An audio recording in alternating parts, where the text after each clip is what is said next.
What's up, everybody? It's your boy Simply CJ, Super Bowl champ, still living in that moment. Bringing you guys a new addition to all the Redzone media that we do. So, been talking to some guys, talked to Bob, Shane, Ray a little bit. Wanted to bring you guys a new segment, just to help out when we can. So, what I'm introducing to you today is what I'm going to call Coach's Corner. I'm going to host this.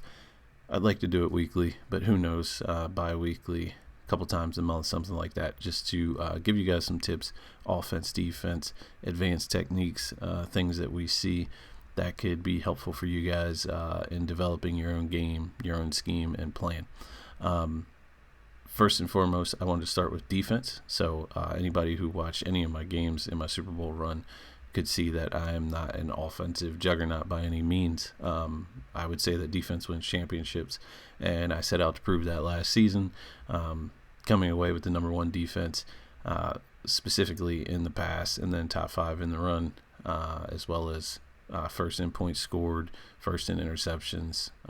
Points against, interceptions, things like that. So a couple pet peeves of mine I see on defense. First thing, and I see this from new guys, I see this from vets who've been in our league for many, many years, is guys who just come out and run cover 3 over and over and over again. And I know that, like, when you're a new player, or maybe you just don't have a great feel for defense, how to play defense, it's easy to fall into that trap because cover 3 can be a safe defense for you. But big pet peeve of mine, one, it's overpowered in Madden. And it's easy if you have the right players to just sit back in that coverage. But 2, there's a million cover 3 beaters that guys can run against you to beat that coverage. And if you know anything about real football, sometimes you can figure that out on your own. And you can just run some concepts in the lab that will help you figure some of those things out. The second thing is guys just blitzing too much, whether that be man blitzes, zone blitzes. You kind of got to know how to control your blitzes and what to do, because a lot of times guys are just going crazy with the blitz, especially in man coverage, no safety help, and these are why some of the guys in the league are putting up 400, 500, 600 yards passing on you. And honestly, in some cases, it's the same reason why they're putting up 200 rushing yards against you, because you're overcommitting to something with no real rhyme or reason to what you're doing. The third pet peeve, and I've seen this a lot recently, is just people run predicting. To me, it's an absolute no-no. The only time I've ever even considered run predicting in this game is if you're playing somebody, usually in lobby ball or pickup game, who you know it's first down on the goal line, on the 1 or within inches, and you know they're running a quarterback sneak. I've run it in that situation, but even then it's dangerous because it's very easy to beat. First of all, when you run predict, you're predicting left, right, middle. If you predict middle, guy runs outside, you're beat. You predict left, guy runs right, you're beat. So another pet peeve, another thing I think that you guys should try and stay away from. But anyway, what I'm going to focus on today is just sort of pre-snap reads, when you're picking your plays, what you should be doing, what you should be looking for, a couple things to keep an eye on, and just some adjustments to make from there. So I hope you guys find this helpful. Again, we'll try and do it more often. I'll try and bring some other guys on, get some guys involved. But I wanted to do something with video that was interactive, that wasn't just you listening to Shane and I talk on a podcast, or Ronnie and I talk on a podcast. So check it out. Let me know what you guys think, and I hope you find it helpful.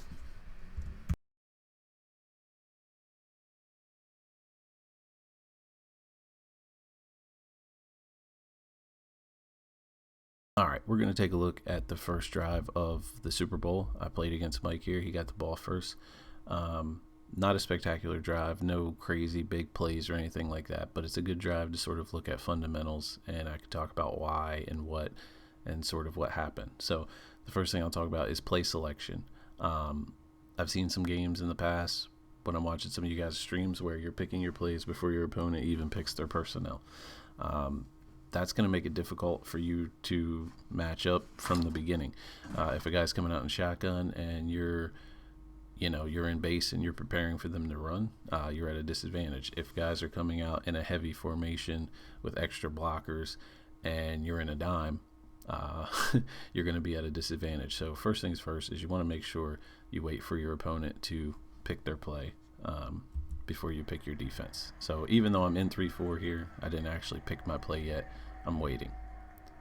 Now that Mike has made his play, he picked a play that's got 20 personnel. So for those of you who don't know, the 2 is for the running backs and the 0 is for the tight ends. He has no tight ends. 2 running backs, 0 tight ends, 3 wide receivers.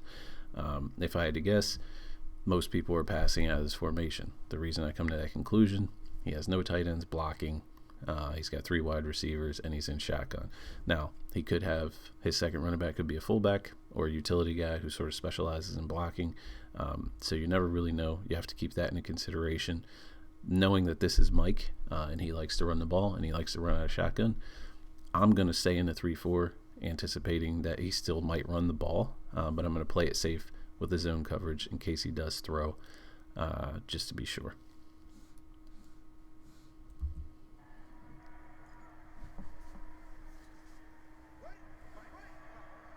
So he has no tight ends. So again, I slide my defensive line in and I spread my outside linebackers out. So that way, if he does go outside, I have the guys to get there, but I don't really feel the need to worry about it too much because he doesn't have any extra help out there blocking.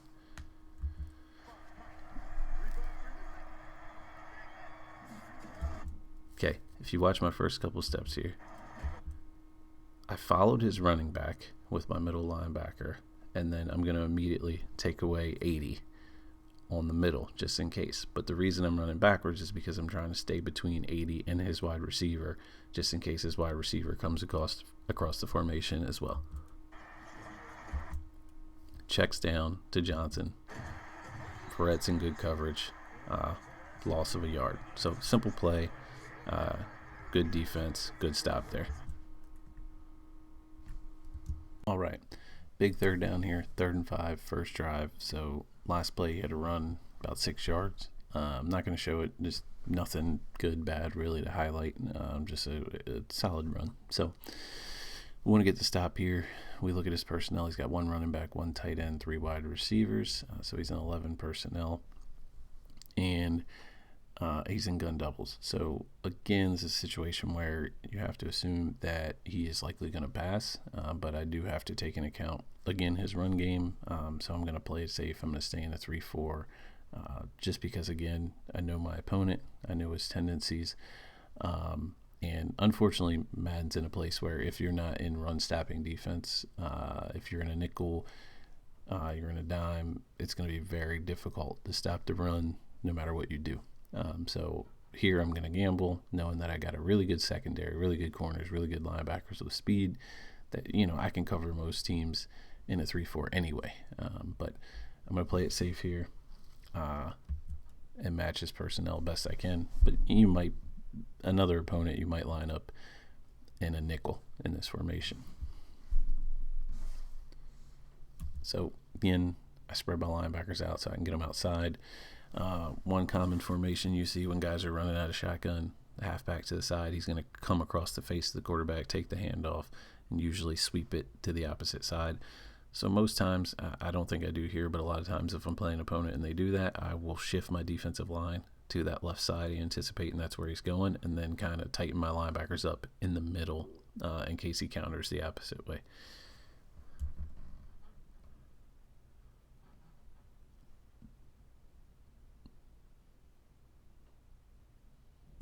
So if you look, I'm not on my typical linebacker, but I got 2 linebackers in a hook zone.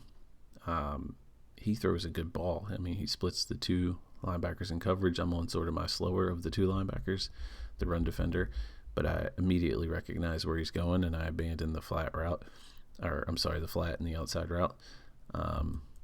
He makes a good throw. I switch linebackers, make a tackle, hit the strip button, and I'm able to break the ball up. So it's a big stop on a 3rd down, but a good read by him where it just worked out in my favor. All right. This next formation here, he's got 2 running backs, 0 tight ends, 3 wide receivers. So he's in 20 personnel, gun split close. He's in the shotgun. I'm I think he's going to mix it up here. He's been running a lot. I think he's going to try and throw in a pass. So I'm actually going to go into nickel coverage. I'm going to run the nickel 2-4-5 odd, and I'm going to run Sam Mike press 3. Now, I'm going to base a line here, and what you'll notice is that I brought my outside linebacker across this screen here, and the good thing about this play is it's good against the run and pass. It's got good coverage on the back end, and then also I'm bringing some linebackers on some added pressure in case he runs. So like I told you guys, in these shotgun runs, a lot of times guys like to bring their running backs across the face of the quarterback, run to the outside. So I'm going to have a linebacker coming through the B gap, and then I'm going to have a linebacker also coming on the outside on the C gap, in case he tries to run outside. Now, it's a good play here. Something unexpected happens that I'll show you, but it still was a good defensive play. I'm going to drop back in coverage, my middle linebacker.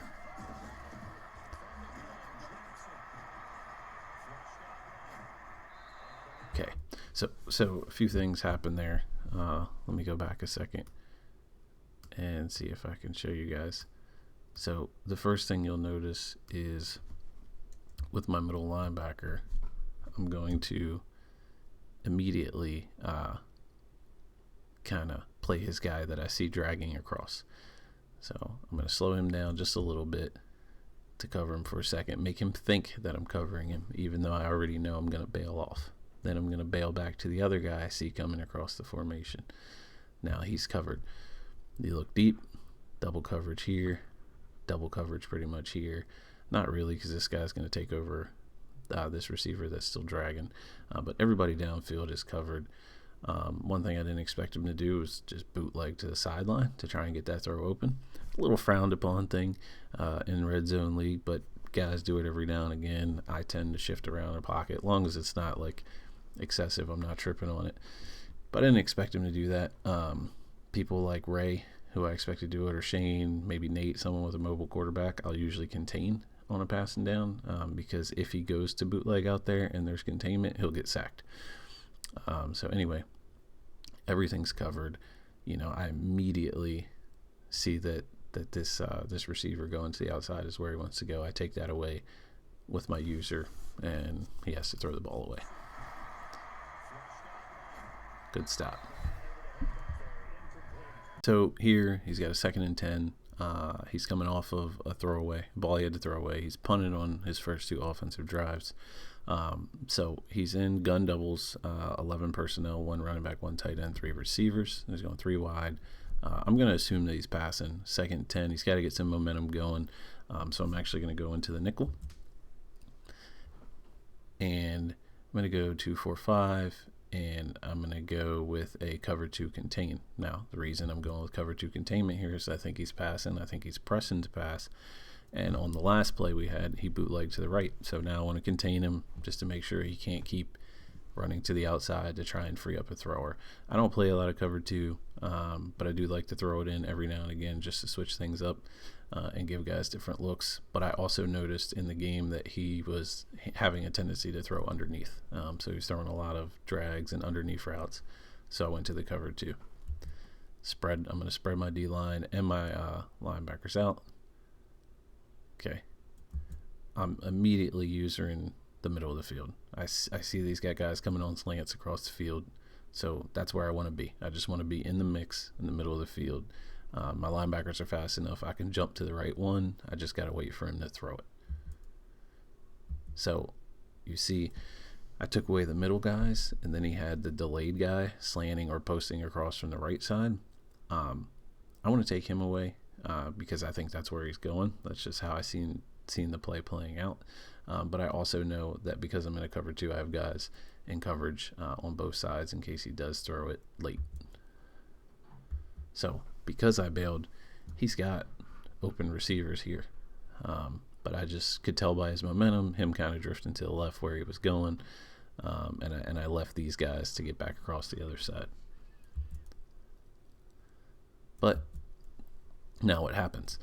Because he was moving left, he was moving when he threw the ball. He throws all the way back across the field to his guys, and they're open. He bulleted it, but he gets an inaccurate throw. Why? Because he's on the move to the left. It goes high, way off target, interception, and big play for me at a time I needed. So, was the pass coverage perfect? No. That's why I don't run a lot of cover two. And I abandoned my zone because I gambled based off where I thought he was going to go with the ball. But the fact that he was shifting to the left, which is what I read, and then he tries to throw back across the field, leads to a bad throw and a big interception. So another big play in a big game for me. Right, 3rd and 10, big play, 5 minutes left, little over 5 minutes left in the half. I had the turnover on the last drive. I was able to score a field goal. Didn't maximize my points with a touchdown, but I did take away points off of a turnover. So that's what you want. He's going to come out here. What are we doing? Okay, he goes gun, 5 wide receiver trio. So 1 running back, 1 tight end, 3 wide receivers, so 11 personnel, usually a passing personnel. But the other thing we're highlighting is not only is he in the gun, but he's got 5 wide receivers. So I know that even though he has a running back, he's not in the backfield based on the formation. So he's going 5 wide here. Sometimes I'll go dime in a situation like this, but I've decided that I want to bring some pressure on him, just so I give him all day to throw. So I'm going to go nickel 2-4-5, buck slant 3. And I'll show you actually what happens in this play. So I spread my D-line. As you guys know by now, you can see that's what I like to do. I contained him. So if you look, you've seen that route. I put 55 Baker on containment in case he likes to do, because he likes to run to the sideline when he throws. And then you'll see that I'm on Verrett here, the right side. Now what happened was I was actually trying to audible Verrett into additional coverage. So he was blitzing, but I was going to drop him back into a hook zone just to give me an extra guy. But he hiked the ball before I could finish making that adjustment. So what I'm going to do now is I'm just going to man up on number 16, his wide receiver. Even though I'm playing zone, because I didn't get to add my extra zone, I'm just going to completely go man coverage with him and add an extra body on that receiver. Now, I bailed. His wide receiver went upfield, started to go to the outside. I seen the tight end with nobody covering him because I put my linebacker in containment instead of his hook zone. So I just go straight up the field with his tight end. He sees the tight end's covered, tries to come back to the outside on an out route. My guys are in position. I mean, almost triple coverage. Obviously, they came off their guys to come up and make a play. But another big interception for no-fly zone. All right, next couple plays here, I'm going to highlight some run defense. So he comes out in I formation close, 6-0 game, 4 minutes left in the third quarter. I think he's running the ball. He's in I formation. There's not a lot of passing options in I. There's some stuff that he can sneak on, but again, my secondary, my linebackers, my safeties are all good enough in coverage that I'm not overly concerned. I'm actually going to run a play here that I don't run often, but I see you guys run all the time, and I see you guys audible to a pass and score on you all the time. But I come out and I'm going to run pinch buck 0. I'm only running this because he's in I formation. I anticipate that he's running fully. I'm going to bring my D-line in case it's an ISO or a dive, and then I'm going to spread my linebackers in case he tries to go outside. Again, not a play I typically run, but in the I formation, I want to mix in some zone blitzes, some pressure. I'm going to bail out here, just take a risk thinking that he's going to run the ball.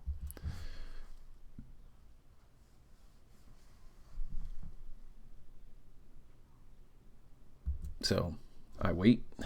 When he hikes the ball, I'm going to immediately fill the A gap because I see a huge hole there, which leads him to make a good read, and he comes back to the outside on the right.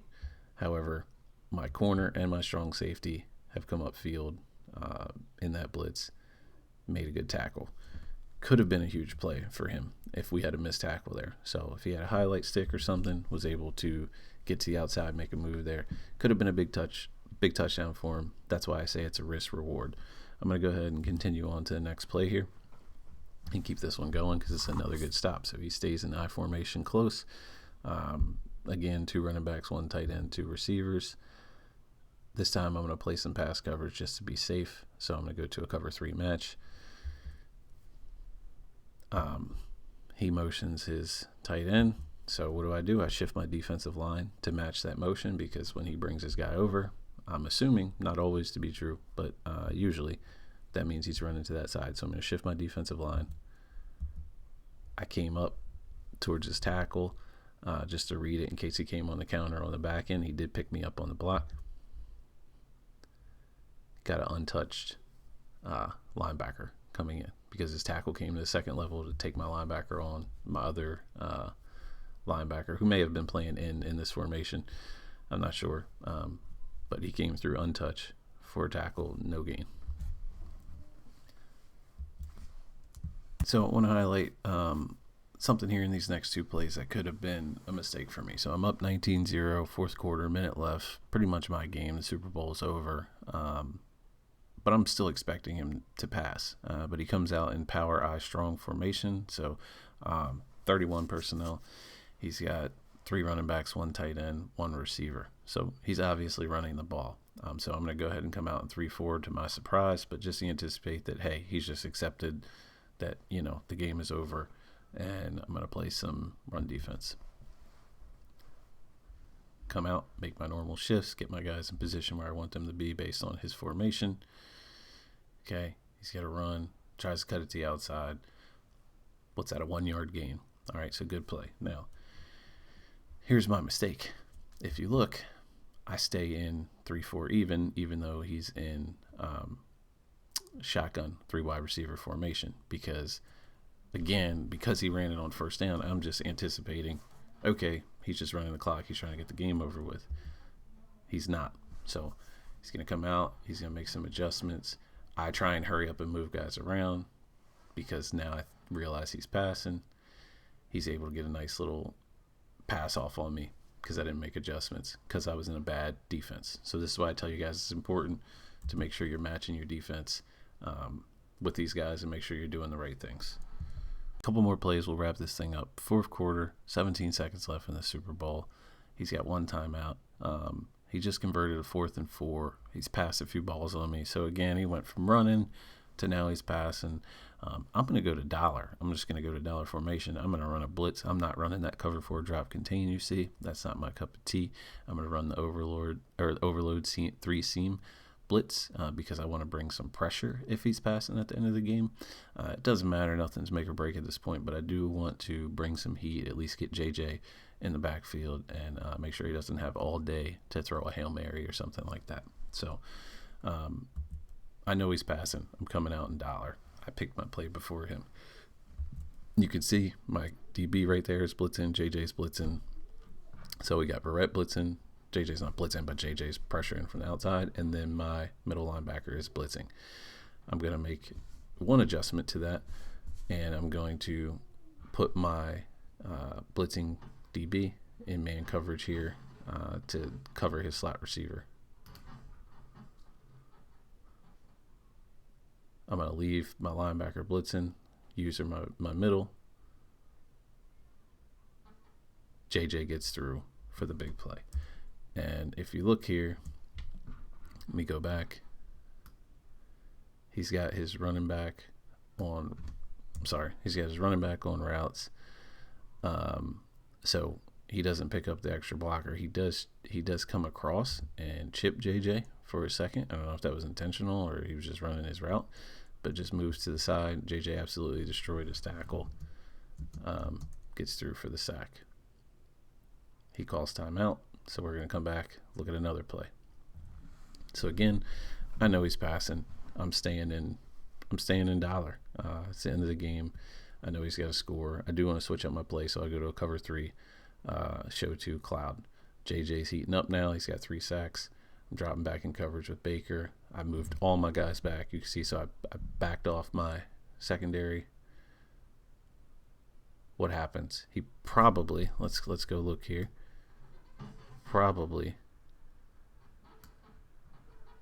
Nope. He doesn't double team JJ. Just one-on-one. and he gets beat from my right end. Christian Wilkins comes through. Let's see. Just kind of powers through. Oh, and he's moving around in the pocket, so we know how that affects things. So because he's moving around in the pocket, sometimes that messes up your blocking. And he takes a sack, and we're Super Bowl champs. So, these are just a few things I hope you guys might find helpful. Again, we were really looking at pre-play and quick adjustments here. Nothing super crazy, nothing too advanced. Just to give you guys a better idea of how to go about picking your plays, making sure you're matching up personnel, making sure you understand some good basic formations and sort of what to run against them. At the end of this video, there's another segment that was actually at the beginning where I talked about how to set up your defense and your playbook and what kind of corners you want. If you're 3-4, 4-3, just some basic tidbits. You can watch that at the end if you want. But this is the gist of the video. Hopefully you guys found it helpful. If so, please comment. Please let us know. I'm not going to do this stuff if nobody's going to benefit from it. Nobody enjoys it. So I'll try to put something new out next week. But again, after this video fades out here, there'll be another clip just explaining setting up your 3-4, setting up your 4-3 on a basic level if you're interested in it. All right, guys. Till next time. Peace out.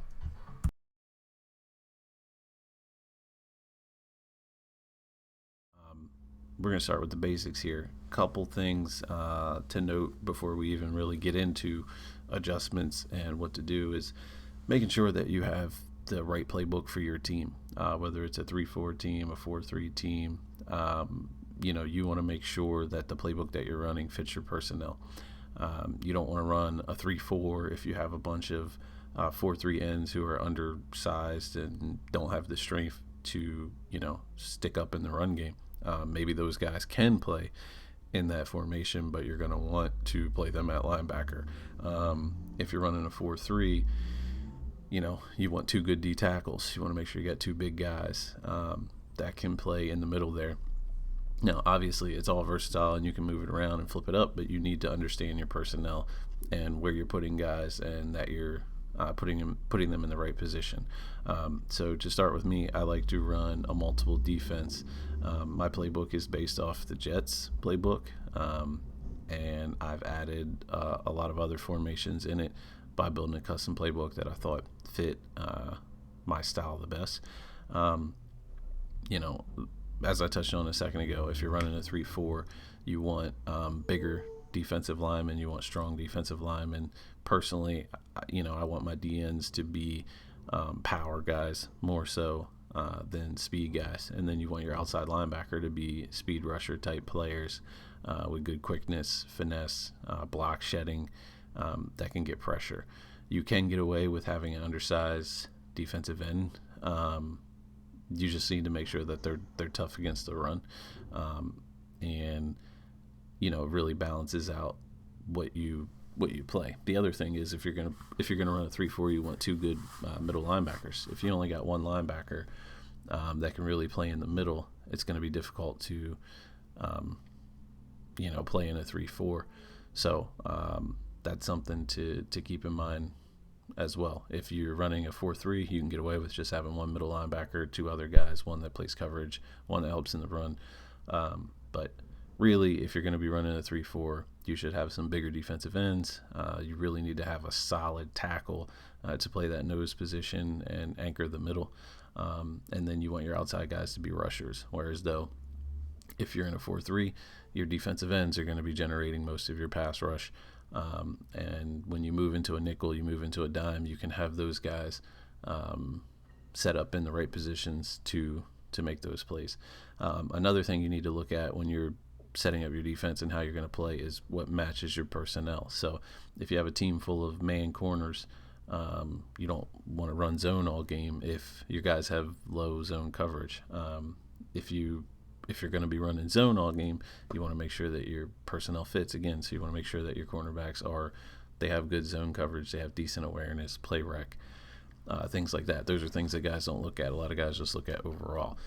So Me personally, I spent a lot of time looking at each position and making sure each spot is how I want and where I want it to be. So that's something you guys really need to dive into, and we'll really look at that in another video. But just make sure that what you're running fits what you plan to do.